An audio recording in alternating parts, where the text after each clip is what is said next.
Om Namo Bhagavate Vasudevaya. Om Namo Bhagavate Vasudevaya. Om, I bow to the Lord Vasudeva. Joy to you, friends. We're discussing this part in the second chapter of the Bhagavad Gita, where Krishna is urging Arjuna, according to the Sankhya philosophy, to be even-minded, to be cheerful, not to be upset by anything. And he says in stanza 28, the periods before birth and after death are veiled from your gaze. You are conscious only of that which is visible to your senses. Why lament a thing you can't see? Well, it's so interesting that the same arguments can be used in opposite ways. For example, many people will say, well, I remember I mentioned this poem, Pride and Prejudice, in the one that was done by Greer Garson and Laurence Olivier. I say that because the script was somewhat written especially for a movie, and later versions probably don't have this. But Lydia, who has gone away, run away with some man, finally they did get married, and she's trying to get her older sister, as a woman of great sensitivity and sensibility, and she's trying to get her to felicitate her on her marriage. And Elizabeth, the older sister, is saying, well, I would like to see how you are in 5 years. Oh, 5 years, who cares what happens in 5 years? Well, you can see this could be taken as an argument in that way. Many people say, well, who cares what I did in my last life? Or who cares what I did in my future life? I'm happy now. But the thing is that your past life has an influence on you. And what you do now, you may rob a bank and kill a few people, and you may get away with it. You may die a peaceful death, as some murderers have done. And they'll say, what does it matter, the future, that'll take care of itself. Well, the trouble is it'll also take care of you. And those realities will come about in time. So Krishna is using the argument of who cares what happens in 5 years in another way altogether. And it's kind of intriguing to see that he's doing so, because in fact also, why be upset by it? What is happening right now is your reality. And so from another point of view, yes, if you do kill, if you do steal, if you do commit sins and do wrong things, you will pay for it. But on the other hand, if you live rightly, don't worry, because so many times the burden of past and present, most people are living in the past, regretting the past, anticipating the future, hoping and being very attached to the future. It's only if you can live right now and be focused in the present that you can do a good job. Those who think about, what if I fail? Half their mind is on what if I fail. In fact, in that very thought, they may fail. There's a story my guru told me about a disciple, a woman disciple of the Adi Swami Shankaracharya. And she was always doubting. And one time she said to her guru, but what if I fail? And what if I die, she said. And the guru said, all right, then die. And she fell over dead.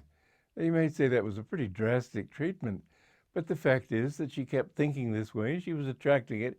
He just let that karma work itself out. Whatever you have strongly in your mind, you can attract. You can attract wealth. You can attract poverty. If you live in poverty consciousness and think that I'm poor, I remember a man who had what he needed, but he didn't have as much as what he needed. And he said, I'm poor, I'm poor. Well, he had more money than I had, and I wasn't grieving. The point is, don't grieve. But when you worry about the future or the past, it becomes a burden on your mind, which prevents you from being able to handle your present with to the greatest efficacy. Now, yes, what you are doing will influence the future, but it will only be really successful if you're doing it the best you can right now. And so basically he's just giving us a piece of perfectly good worldly advice here, that do the best you can and let the future take care of itself.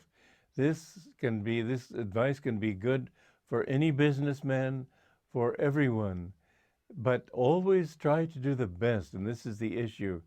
It isn't that whatever you do now doesn't matter because the future doesn't exist. It will exist. So whether you're thinking of getting married or taking a job or starting a business or going to some new place in the world or whatever it might be, think first in terms of, is it right? Let the future take care of itself. Will it work? Don't enter the picture. If it fails, well, it will fail because of past karma. But it will be the most certain to succeed if you put your entire energy into it right now. Therefore, live in the present and be concentrated. In fact, concentration is the key to success. And what we're giving basically is a key to concentration. Because when you can stop grieving and live completely in the present, Master said if you can be happy in the present, you have God.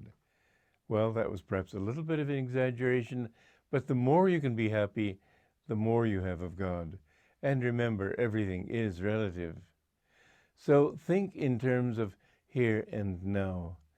And when you are with friends, don't be thinking, oh, these other friends. I remember when I went to see my grandparents for Christmas many years ago. I was in college. And my brother also came. And my grandparents were good, but very simple people. My grandfather was an optometrist in Tulsa, and his tastes were simple, and he was a very fine man, but not a highly cultured man. And my brother was lamenting the whole time that he had had to leave his cousins and uncle in Ohio who were very much more sophisticated and so on. Well, he couldn't enjoy the Ohio scene because he wasn't there. He couldn't enjoy this scene either in Tulsa. Why not enjoy where you are and make the best of it? The important thing is always to understand that you have before you these two choices, a wrong choice and a right choice. And what can be your criterion of a right choice? Success? No, not necessarily, because we define success in different ways. A mafioso may think that if I kill that man, I'll succeed, I'll get his money. Well, that's success of a type, but it doesn't give you the happiness that is really the defining factor in his success. So always ask yourself, will this give me happiness? Will it expand my consciousness? Will it help me to feel greater sympathy for other people so that I can begin to see that I am living in all people? We have to understand these basic truths, that we're not just this ego. And so anything that will expand ourselves beyond this ego, some people will think, well, what I get is mine and that's fine. Others will say, I gain more. It is more blessed to give than to receive. I gain more when I give to others. And this is the truth.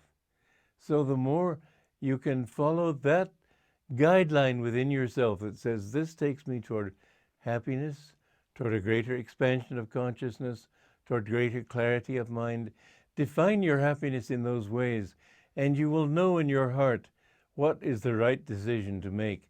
But you must be here and now. You can't be living past and future and getting all confused about what somebody's doing over in Russia. You have to be right here today, in this moment.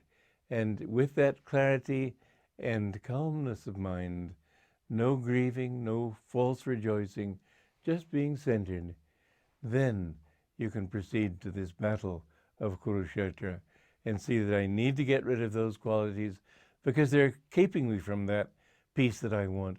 And I need to develop these other qualities because in them I will find all the fulfillment I'm seeking. Joy to you.